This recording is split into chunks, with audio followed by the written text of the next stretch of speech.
मातरम, जय हिंद, जय भारत। दोस्तों, आज मैं 1 जुलाई 2025 का डेली करंट अफेयर प्रस्तुत कर रहा हूं। महत्वपूर्ण परीक्षा उपयोगी प्रश्न हैं। मेरा प्रयास निश्चित तौर से आपको सफलता दिलाएगा। और दोस्तों, एक दिन पूर्व ही जैन समाज ने प्रधानमंत्री नरेंद्र मोदी को धर्म चक्रवर्ती सम्मान से नवाजा है। महत्वपूर्ण पुरस्कारों से संबंधित स्टैटिक जानकारी मैं आज प्रधानमंत्री को मिले पुरस्कारों से संबंधित जानकारी दूंगा।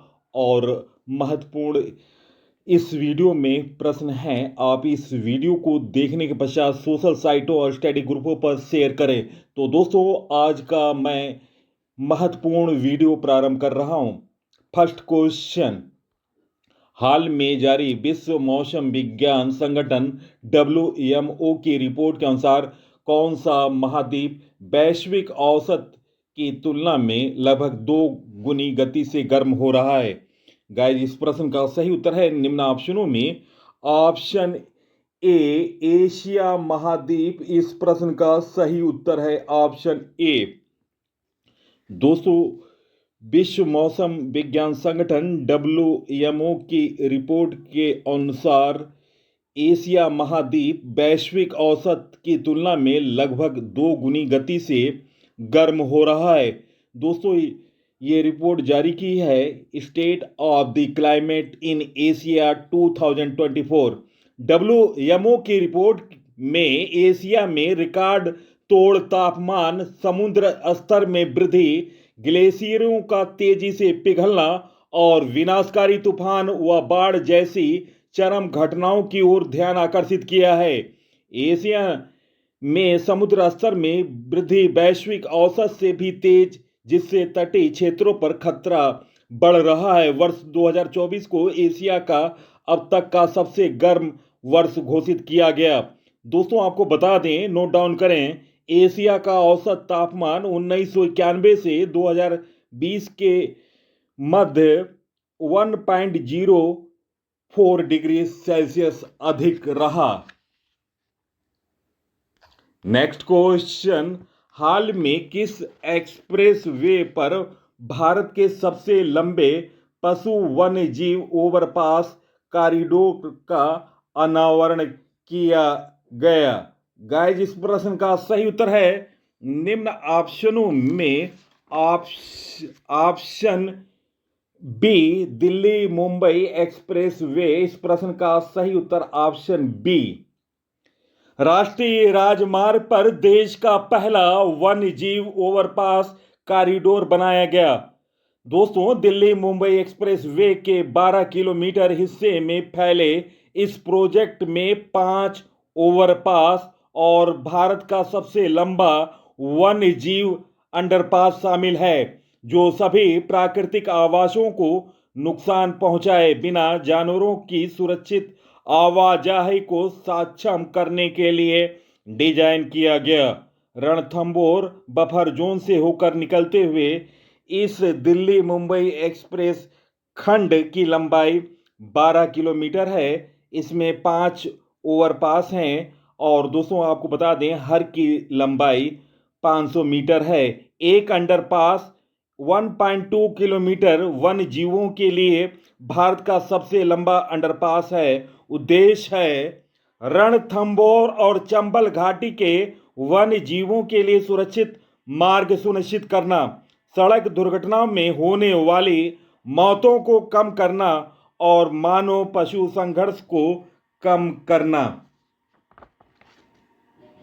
नेक्स्ट क्वेश्चन, केरल साहित्य अकादमी द्वारा वर्ष 2024 के लिए किस उपन्यास को सर्वश्रेष्ठ उपन्यास का साहित्य पुरस्कार दिया गया? गाइस, इस प्रश्न का सही उत्तर है निम्न ऑप्शनों में ऑप्शन बी, आड़ो। इस प्रश्न का सही उत्तर है ऑप्शन बी।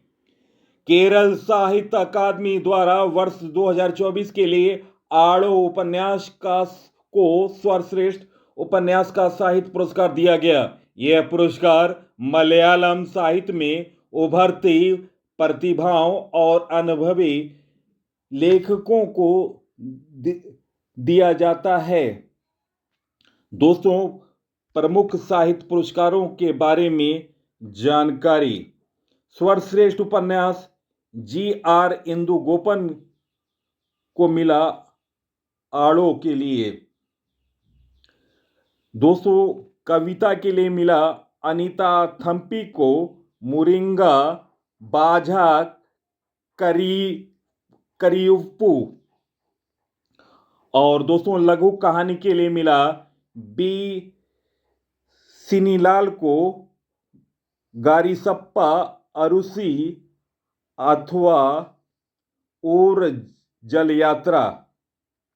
और निबंध के लिए सिब्बी कुमार स्मृति पुरस्कार मिला एम स्वराज को पुक्कलडे पुस्तकम के लिए। दोस्तों, फेलोशिप एवं आजीवन योगदान के लिए सम्मान मिला है अकादमी फेलोशिप के.वी. रामाकृष्णन को। शास्त्रज्ञ योगदान सम्मान मिला एलचेरी रामचंद्रन को। आजीवन साहित्यिक योगदान सम्मान।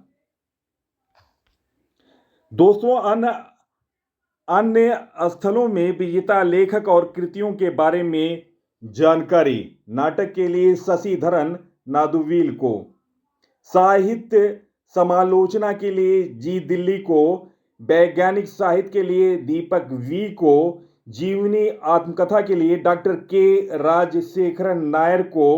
यात्रा वृत्तांत के लिए के आर अजयन को। अनुवाद के लिए चिंतु प्रकाश को। बाल साहित्य के लिए ई एन सीजा को। हास्य लेख के लिए निरंजन को। दोस्तों, अतिरिक्त 6 लेखक को अन्य योगदानों के लिए पुरस्कार मिला।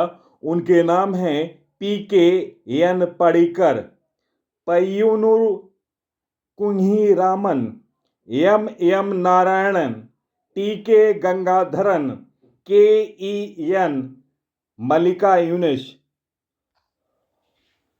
दोस्तों, आपको बता दें, इस वर्ष विलासिनी पुरस्कार किसी भी लेखक को नहीं मिला है।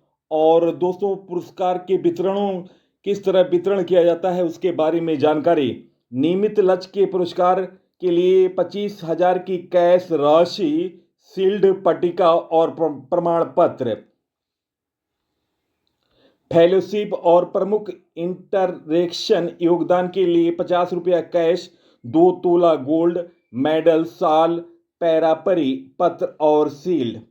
अन्य कलाकार योगदान पुरस्कार मिलता है रुपया 30,000 कैश, शील्ड, साल और प्रमाण पत्र। तो दोस्तों, ये रहे केरल साहित्य अकादमी द्वारा वर्ष 2024 के लिए दिए गए पुरस्कारों के बारे में जानकारी। मोस्ट इम्पॉर्टेंट क्वेश्चन, आने वाले कई वर्षों तक ये प्रश्न आपको निश्चित तौर से हर परीक्षा में दिखाई पड़ेंगे। क्वेश्चन, और इस प्रश्न को आप स्टार दें। हाल में जैन समाज ने किसे धर्म चक्रवर्ती सम्मान से नवाजा है? गाइस, इस प्रश्न का सही उत्तर है निम्न ऑप्शनों में। Option A Narendra Modi. इस प्रश्न का सही उत्तर ऑप्शन ए, प्रधानमंत्री नरेंद्र मोदी को जैन समाज ने धर्म चक्रवर्ती सम्मान से नवाजा है। दोस्तों, प्रधानमंत्री नरेंद्र मोदी को जैन समाज ने धर्म चक्रवर्ती की उपाधि से सम्मानित किया है। धर्म चक्रवर्ती का अर्थ है धर्म के चक्र को चलाने वाला महान मार्गदर्शक, और यह सम्मान उन्हें भारत की आध्यात्मिक परंपरा को वैश्विक मंचों पर पहुंचाने के प्रयासों के लिए दिया गया, जिसमें सत्य, अहिंसा और नैतिक मूल्यों का प्रचार प्रसार शामिल है। दोस्तों, उन्हें 108वें विद्यानंद जी महाराज की जन्म शताब्दी में धर्म चक्र की उपाधि से सम्मानित किया गया है। तो दोस्तों, मैं महत्वपूर्ण जानकारी दे रहा हूं प्रधानमंत्री को मिले पुरस्कारों के बारे में। महत्वपूर्ण जानकारी। दोस्तों, प्रधानमंत्री नरेंद्र मोदी को 2025 में साइप्रस द्वारा Grand Cross of the Order of Makarios Third पुरस्कार से सम्मानित किया गया। Grand Commander of the Order of the Star and Key of the Indian Ocean पुरस्कार मॉरिशस द्वारा प्रधानमंत्री नरेंद्र मोदी को दिया गया। ऑर्डर ऑफ एक्सीलेंस प्रधानमंत्री नरेंद्र मोदी को 2024 में गुआना ने दिया था। डोमिनिका अवार्ड ऑफ ऑनर 2024 प्रधानमंत्री नरेंद्र मोदी को डोमिनिक देश ने दिया था। ग्रैंड ऑर्डर ऑफ नाइजर सम्मान प्रधानमंत्री नरेंद्र मोदी को नाइजीरिया से मिला था। मित्र विभूषण पुरस्कार प्रधानमंत्री नरेंद्र मोदी को 2025 में श्रीलंका द्वारा दिया गया था। प्रधानमंत्री नरेंद्र मोदी को ऑर्डर ऑफ फ्रीडम 2024 बारबाडोस से प्राप्त हुआ था। ऑर्डर ऑफ द ट्रूक ग्याल्पो पुरस्कार प्रधानमंत्री नरेंद्र मोदी को 2024 में भूटान द्वारा दिया गया था। प्रधानमंत्री नरेंद्र मोदी को 2023 में फ्रांस द्वारा Grand Cross of the Legion of Honour से सम्मानित किया गया। प्रधानमंत्री नरेंद्र मोदी को Companion of the Order of Fiji से सम्मान मिला था 2023 में। पीएम मोदी को Grand Companion of the Order of द लोगाहो पुरस्कार पापुआ न्यू गिनी द्वारा दिया गया। Grand Cross of the Order of Honour पुरस्कार प्रधानमंत्री नरेंद्र मोदी को ग्रीस द्वारा 2023 में दिया गया था। Legion of Merit Degree Chief Commander पुरस्कार प्रधानमंत्री नरेंद्र मोदी को 2020 में संयुक्त राज्य अमेरिका द्वारा दिया गया था। Order of Saint Andrew the Apostle सम्मान प्रधानमंत्री मोदी को 2019 में रूस द्वारा मिला था। King Hamad Order of the Renaissance प्रधानमंत्री नरेंद्र मोदी को बहरीन देश ने दिया था। रूल ऑफ निशान इजुद्दीन पुरस्कार 2019 में प्रधानमंत्री नरेंद्र मोदी को मालदीव द्वारा मिला था। प्रधानमंत्री नरेंद्र मोदी को UN champion of the earth award 2018 में मिला था। स्टेट ऑर्डर ऑफ द गाजी अमीर अमुनुल्लाह खान पुरस्कार प्रधानमंत्री नरेंद्र मोदी को अफगानिस्तान द्वारा दिया गया था। ऑर्डर ऑफ जायद पुरस्कार प्रधानमंत्री नरेंद्र मोदी को 2019 में संयुक्त अरब अमीरात द्वारा दिया गया था। प्रधानमंत्री नरेंद्र मोदी को 2024 में the Order of Mubarak Al Kabir Kuwait से सम्मान मिला था। Grand Collar of the State of फिलिस्तीन अवार्ड प्रधानमंत्री नरेंद्र मोदी को फिलिस्तीन द्वारा 2018 में दिया गया था। किंग अब्दुल अजीज साज पुरस्कार प्रधानमंत्री नरेंद्र मोदी को 2016 में सऊदी अरब द्वारा दिया गया था। एक एबाकल अवार्ड प्रधानमंत्री नरेंद्र मोदी को 2023 में पलाऊ गणराज्य द्वारा दिया गया था। और दोस्तों, प्रधानमंत्री को मिले अन्य पुरस्कारों के बारे में जानकारी। ग्लोबल गोलकीपर पुरस्कार प्रधानमंत्री नरेंद्र मोदी को स्वच्छ भारत अभियान के लिए बिल और मेलिंडा गेट्स फाउंडेशन की ओर से ग्लोबल गोलकीपर अवार्ड से सम्मानित किया गया। सियोल शांति पुरस्कार प्रधानमंत्री को दिया गया। ये 14वें पुरस्कार था और भारत का पहले व्यक्ति थे और इसे प्रदान किया था सियोल पीस प्राइज फाउंडेशन ने। दोस्तों, ये पुरस्कार सियोल शांति पुरस्कार सिनेमा, खेल, राजनीति, विज्ञान, शिक्षा जैसे क्षेत्रों के प्रसिद्ध लोगों को दिया जाता है। और दोस्तों, ये पुरस्कार उन्हें इसलिए मिला था विश्व शांति और आर्थिक विकास में उनके योगदान के लिए। Champion of the earth award प्रधानमंत्री नरेंद्र मोदी को संयुक्त राष्ट्र के महासचिव एंटोनियो गुटेरेस ने दिया था और यह पुरस्कार इसलिए दिया गया था पर्यावरण संरक्षण के क्षेत्र में उनके योगदान के लिए। प्रथम फिलिप कोटलर राष्ट्रपति पुरस्कार जनवरी 2019 में प्रधानमंत्री नरेंद्र मोदी को उत्कृष्ट नेतृत्व के लिए वर्ल्ड मार्केटिंग समिट इंडिया द्वारा प्रदान किया गया था।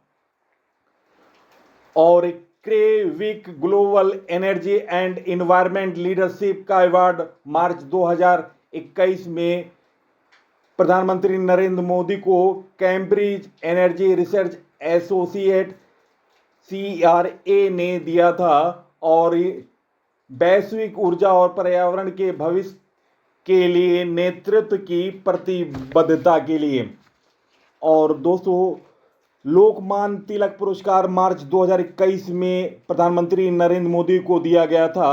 इस पुरस्कार को प्राप्त करने वाले वे 41वें व्यक्ति थे और इसे प्रदान किया था तिलक स्मारक मंदिर न्यास के मुख्य ट्रस्टी दीपक तिलक ने। प्रथम लता दीनानाथ मंगेशकर पुरस्कार अप्रैल 2020 में प्रधानमंत्री नरेंद्र मोदी को मिला था। यह पुरस्कार भारत रत्न लता मंगेशकर की स्मृति में स्थापित किया गया था। 24 अप्रैल 2022 को मुंबई में मास्टर दीनानाथ पुरस्कार समारोह में यह पुरस्कार दिया गया। सचखंड श्री हजूर साहिब सम्मान पत्र प्रधानमंत्री नरेंद्र मोदी ने साहबजादा जोरावर सिंह और फतेह सिंह स्मृति में वीर बाल दिवस हर साल 26 दिसंबर को मनाने की घोषणा की थी। इससे प्रेरित होकर सचखंड श्री हजूर साहिब ने 25 अप्रैल 2022 को प्रधानमंत्री नरेंद्र मोदी को सम्मान पत्र से सम्मानित किया गया था। तो दोस्तों, ये महत्वपूर्ण जानकारी रहे प्रधानमंत्री को दिए गए महत्वपूर्ण पुरस्कारों के बारे में जानकारी। नेक्स्ट क्वेश्चन, हाल में अंतर्राष्ट्रीय संसदवाद दिवस कब मनाया जाता है? गाइस, इस प्रश्न का सही उत्तर है निम्न ऑप्शनों में ऑप्शन ए 30 जून इस प्रश्न का सही उत्तर है। दोस्तों, हर वर्ष अंतर्राष्ट्रीय संसदीय दिवस 30 जून को मनाया जाता है। दोस्तों, इस दिन 1889 में IPU की स्थापना हुई थी। इस दिवस की स्थापना दोस्तों 2018 में संयुक्त राष्ट्र महासभा के प्रस्ताव के माध्यम से की गई थी। नेक्स्ट क्वेश्चन, हाल में किस राज्य में भगवान जगन्नाथ की विश्व प्रसिद्ध रथ यात्रा शुरू हुई? गाइस, इस प्रश्न का सही उत्तर है निम्न ऑप्शनों में ऑप्शन बी उड़ीसा। इस प्रश्न का सही उत्तर ऑप्शन बी। दोस्तों, इसकी शुरुआत 27 जून 2025 से हुई और यह 12 दिवसीय वार्षिक कार्यक्रम है। यह भव्य यात्रा पुरी के जगन्नाथ मंदिर से शुरू होकर गुंडीचा मंदिर तक जाती है। जगन्नाथ पुरी रथ यात्रा उड़ीसा के पुरी शहर में मनाया जाने वाला एक वार्षिक त्यौहार है। दोस्तों, इसका एक समृद्ध इतिहास है जो सदियों पुराना है। माना जाता है इस त्यौहार की उत्पत्ति जब भगवान जगन्नाथ की बहन देवी सुभद्रा ने पुरी जाने की इच्छा व्यक्त की थी। उनकी इच्छा पूरी करने के लिए भगवान जगन्नाथ अपने भाई भगवान बलभद्र के साथ पुरी के लिए रथ यात्रा पर निकल पड़े। जगन्नाथपुरी रथ यात्रा को गुंडीचा यात्रा या रथ महोत्सव के रूप में भी जाना जाता है। नेक्स्ट क्वेश्चन, हाल में आदि कर्मयोगी पहल किसने शुरू की? गाइस, इस प्रश्न का सही उत्तर निम्न ऑप्शनों में ऑप्शन ए जनजाति मंत्रालय इस प्रश्न का सही उत्तर है। केंद्रीय जनजाति मामलों के मंत्रालय ने आदि कर्मयोगी नाम से एक पहल शुरू की, जो कि एक राष्ट्रव्यापी पहल है जिसका उद्देश्य है क्षेत्र स्तर के अधिकारियों को प्रेरित और प्रशिक्षित करके जनजाति कल्याण योजनाओं को क्रियान्वयन को मजबूत करना है। दोस्तों, आपको बता दें, नोट डाउन करें, जनजाति मामलों के मंत्री हैं जुबेल ओराम। नेक्स्ट क्वेश्चन, हाल में प्रोजेक्ट 17A स्टील फ्रिगेट में से पहले INS नीलगिरी को कहां तैनात किया गया? गाइज, इस प्रश्न का सही उत्तर है निम्न ऑप्शनों में ऑप्शन ए विशाखापट्टनम इस प्रश्न का सही उत्तर है ऑप्शन ए। दोस्तों प्रोजेक्ट 17A के तहत कुल 7 जहाज बनाए जाते हैं। प्रोजेक्ट 17A के पहले जहाज को INS नीलगिरी का नाम दिया गया। 4 जहाज Mazagon Dock Shipbuilders Limited द्वारा बनाए जाते हैं और 3 Garden Reach Shipbuilder and Engineering Kolkata द्वारा बनाए गए हैं। दोस्तों ये हैं INS Nilgiri, INS Himgiri, INS Taragiri, INS Udayagiri, INS Dunagiri, INS Vidyagiri, INS Mahendragiri. और दोस्तों कुछ महत्वपूर्ण जानकारी प्रोजेक्टों के बारे में। भारतीय नौसेना के प्रोजेक्ट 15B की शुरुआत 2011 में हुई। इसमें भारतीय नौसेना के लिए 4 स्टील गाइडेड मिसाइल डिस्ट्रॉयर विध्वंसक जहाज तैयार किए गए हैं। नाम है INS Visakhapatnam, INS Mormugao, INS Imphal, INS सूरत। दोस्तों इनका निर्माण Mazagon Dock Shipbuilder Limited Mumbai में हुआ है।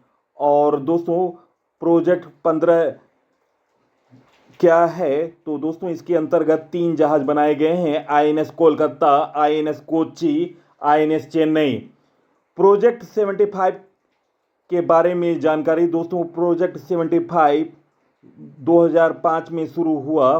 फ्रांस की सहायता से निर्माण इसका होता है Mazagon Shipbuilder Limited Mumbai. इसमें 6 स्कॉर्पियो क्लास सब मरीन बनाई गई है। नोट डाउन करें INS Kalvari, INS Khanderi, INS Karanj, INS Vela, INS Vagir, INS Vagsheer.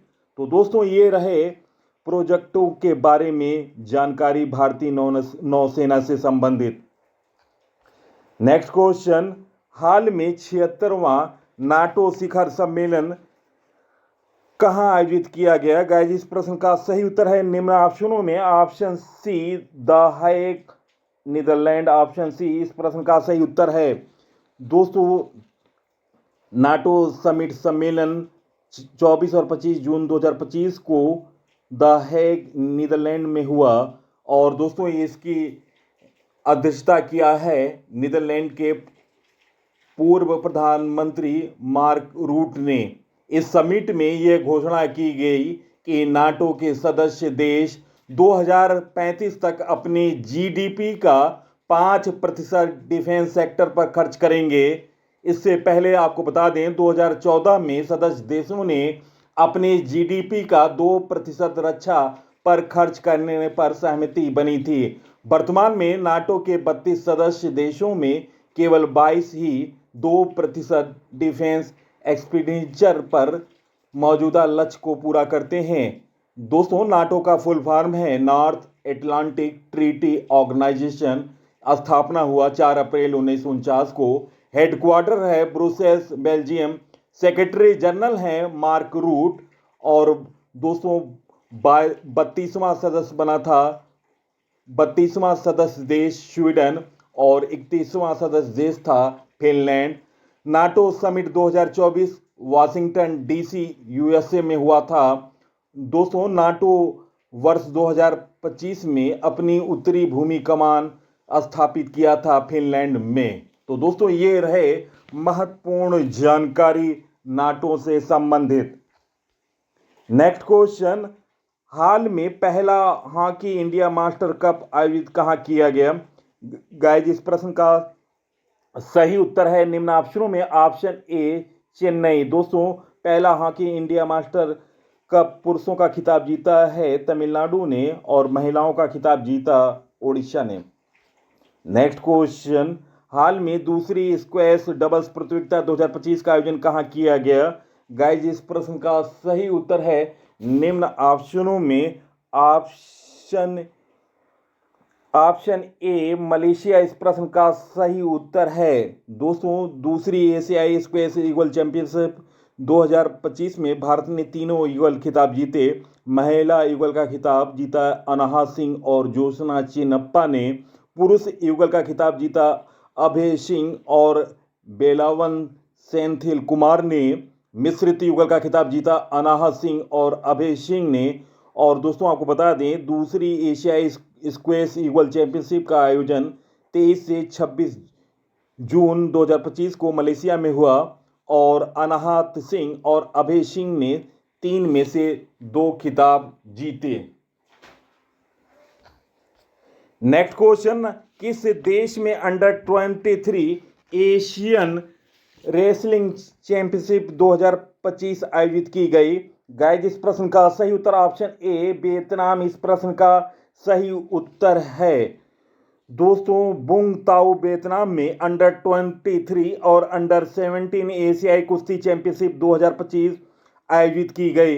अवधि थी 18 से 26 जून 2025 तक। भारत ने इस प्रतियोगिता में कुल 35 पदक जीते। नोट डाउन करें, 18 स्वर्ण, 10 रजत, 7 कांस्य पदक। महिला अंडर 23 टीम खिताब भारतीय महिलाओं ने 10 पदक जीता, जिसमें 4 स्वर्ण, 5 रजत और 1 कांस्य पदक। पुरुषों की अंडर 23 फ्री स्टाइल टीम का खिताब भारतीय पुरुषों ने 7 पदक जीते, जिसमें 6 स्वर्ण और 1 कांस्य पदक। महिला अंडर 17 खिताब 8 स्वर्ण, 4 रजत और 6 कांस्य सहित 18 पदक जीते। नेक्स्ट क्वेश्चन, हाल में भारत के पहले समुद्री क्षेत्र एनबीएफसी का उद्घाटन किस केंद्रीय मंत्री ने की? गाइस, इस प्रश्न का सही उत्तर निम्न ऑप्शनों में ऑप्शन बी सर्बानंद सोनोवाल इस प्रश्न का सही उत्तर है। केंद्रीय मंत्री सोनोवाल ने भारत के पहले समुद्री क्षेत्र एनबीएफसी का उद्घाटन किया। केंद्रीय बंदरगाह, जहाजरानी और जलमार्ग मंत्री सर्बानंद सोनोवाल ने समुद्री क्षेत्र में भारत की पहली गैर बैंकिंग कंपनी एनबीएफसी सागर माथा फाइनेंस कॉर्पोरेशन लिमिटेड एसएमएफसीएल का उद्घाटन किया। श्री सोनोवाल ने परिचालन दक्षता और व्यापार करने में आसानी को बढ़ावा देने के लिए SAGAR SETU मंच भी लॉन्च किया। मंत्रालय ने डिजिटल सेंटर ऑफ एक्सीलेंस की स्थापना के लिए CDAC के साथ एक समझौता ज्ञापन पर हस्ताक्षर किए। नेक्स्ट क्वेश्चन, हाल में अंतर्राष्ट्रीय क्षुद्र ग्रह दिवस कब मनाया गया? गाइस, इस प्रश्न का सही उत्तर है निम्न ऑप्शनों में ऑप्शन ए 30 जून इस प्रश्न का सही उत्तर है। दोस्तों, वर्ल्ड एस्ट्रॉयड डे हर साल 30 जून को पूरी दुनिया में मनाया जाता है। यह संयुक्त राष्ट्र द्वारा मान्यता प्राप्त दिन है, जिसका उद्देश्य लोगों को क्षुद्र ग्रह से होने वाले संभावित खतरों और उससे जुड़ी संभावनाओं के बारे में जागरूक करना है। दोस्तों, नासा के अनुसार 10 लाख से अधिक अंतरिक्ष में क्षुद्र ग्रह हैं। नेक्स्ट क्वेश्चन, हाल में किसे 2025 स्काई ट्रैक्स अवार्ड्स में दुनिया का सर्वश्रेष्ठ एयरलाइन का खिताब मिला? गाइस, इस प्रश्न का सही उत्तर है निम्न ऑप्शनों में ऑप्शन बी कतर एयरवेज इस प्रश्न का सही उत्तर है। दोस्तों, लगातार 9वीं बार यह खिताब मिला है कतर एयरवेज को। कतर एयरवेज दुनिया की सबसे बेस्ट एयरलाइन है, जिसने लगातार दूसरे साल 2025 स्टार ट्रैक्स अवार्ड जीता है। और दोस्तों, विश्व की सर्वश्रेष्ठ एयरलाइन का ये खिताब है। और हाल में कतर ने 9 बार विमान उद्योग के ऑस्कर का प्रतिष्ठित सम्मान हासिल किया है। नेक्स्ट क्वेश्चन, हाल में किसने H2A रॉकेट से जलवायु परिवर्तन निगरानी उपग्रह प्रक्षेपित किया? गाइस, इस प्रश्न का सही उत्तर है निम्न ऑप्शनों में ऑप्शन ए जापान इस प्रश्न का सही उत्तर है। दोस्तों, जापान की राजधानी टोक्यो है और मुद्रा येन है और प्रधानमंत्री हैं शिगेरू इशिबा। जापान ने H2A रॉकेट से जलवायु परिवर्तन निगरानी उपग्रह GOSAT GW को सफलतापूर्वक लॉन्च किया। यह उपग्रह जलवायु परिवर्तन को कम करने के टोक्यो के प्रयासों का हिस्सा है। यह H2A रॉकेट की अंतिम उड़ान थी, जिसे भविष्य में H-3 रॉकेट में बदल दिया जाएगा।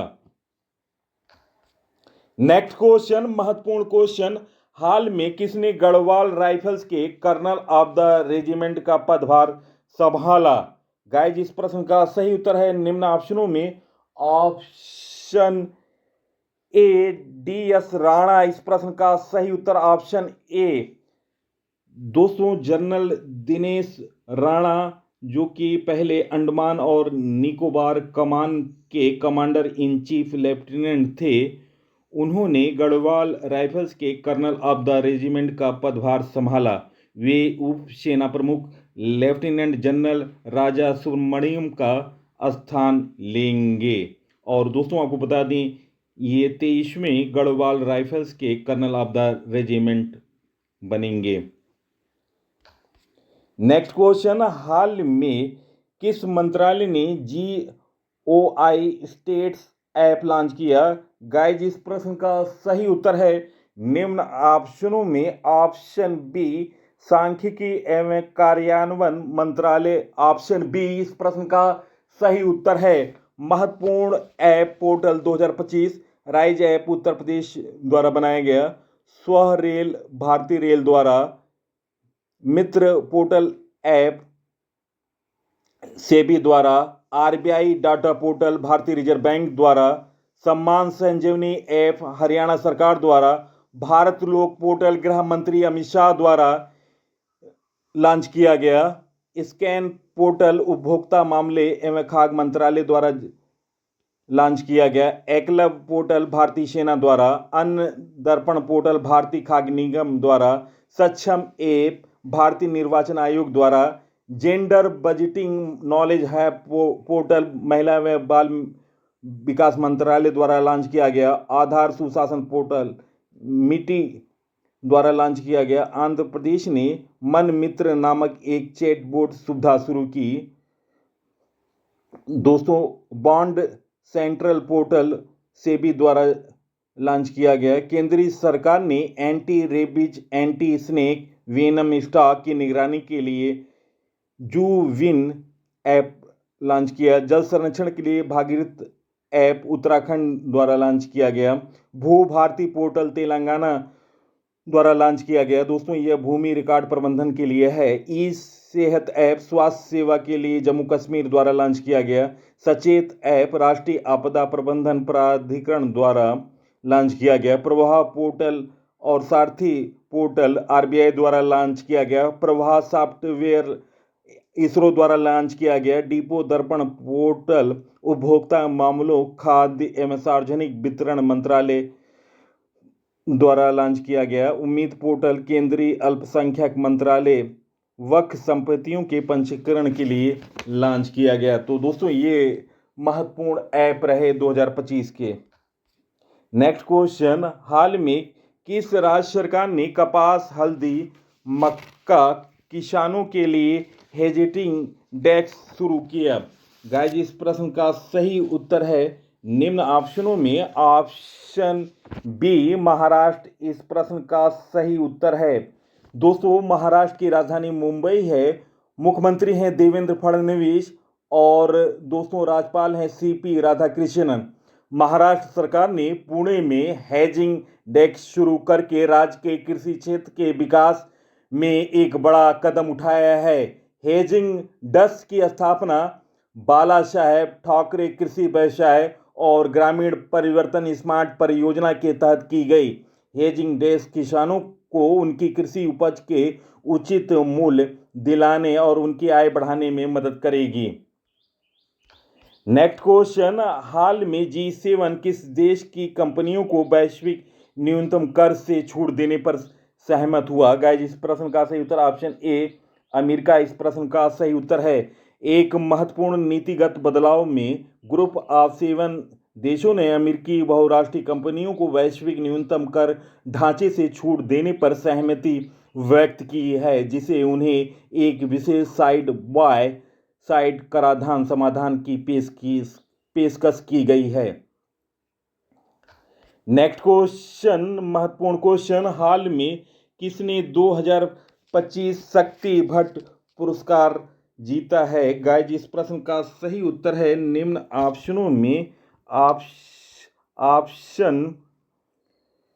Option A Zara Chaudhary. इस प्रश्न का सही उत्तर है ऑप्शन ए। दोस्तों जारा चौधरी ने अपनी पहली संस्मरण पुस्तक द लकी ऑन्स के लिए 2025 शांति भट्ट पुरस्कार जीता।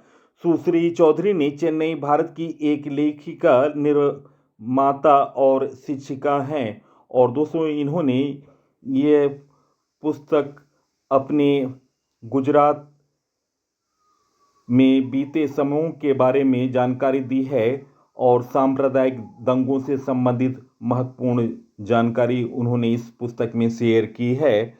महत्वपूर्ण पुरस्कारों के बारे में जानकारी। प्रधानमंत्री नरेंद्र मोदी को साइप्रस का सर्वोच्च नागरिक सम्मान Grand Collar of the Order of Makarios III से नवाजा गया। सोनल मानल सिंह को 2023 शंकरदेव पुरस्कार से सम्मानित किया गया। अनहा सिंह ने PSA महिला challenger player of the series का पुरस्कार जीता। सारा जोसेफ को मातृभूमि साहित्य पुरस्कार से सम्मानित किया गया। आचार्य प्रशांत को सर्वाधिक प्रभावशाली पर्यावरणविद पुरस्कार मिला। सदगुरु जग्गी वासुदेव को कनाडा इंडिया फाउंडेशन से global Indian of the year सम्मान मिला। ओपल सुजाता ने मिस वर्ल्ड 2025 का खिताब जीता। तो दोस्तों ये रहे महत्वपूर्ण पुरस्कारों के बारे में जानकारी।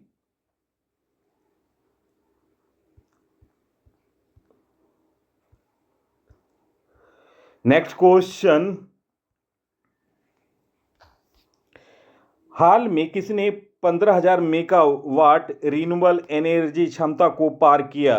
गाइज इस प्रश्न का सही उत्तर है निम्न ऑप्शनों में ऑप्शन ए अडानी ग्रीन। इस प्रश्न का सही उत्तर है Adani green energy limited AGL ने बताया कि कंपनी ने 15,000 मेगावाट की परिचालन क्षमता को पार कर एक महत्वपूर्ण उपलब्धि हासिल की, जो अब 15,539.9 मेगावाट तक पहुंच गई। यह उपलब्धि भारत में अब तक की सबसे तेज और बड़ी क्षमता वृद्धि को दर्शाता है। भारत की सबसे बड़ी रिन्यूएबल एनर्जी कंपनी ने कहा कि परिचालन पोर्टफोलियो में 11,005.5 मेगावाट सोलर, 1,977.8 मेगावाट विंड और 2,556.6 मेगावाट विंड सोलर हाइब्रिड क्षमता शामिल है। दोस्तों प्रश्नों का चयन और पीसी सर की महत्वपूर्ण जानकारी, प्रधानमंत्री को मिले पुरस्कार निश्चित तौर से आपको पसंद आए होंगे।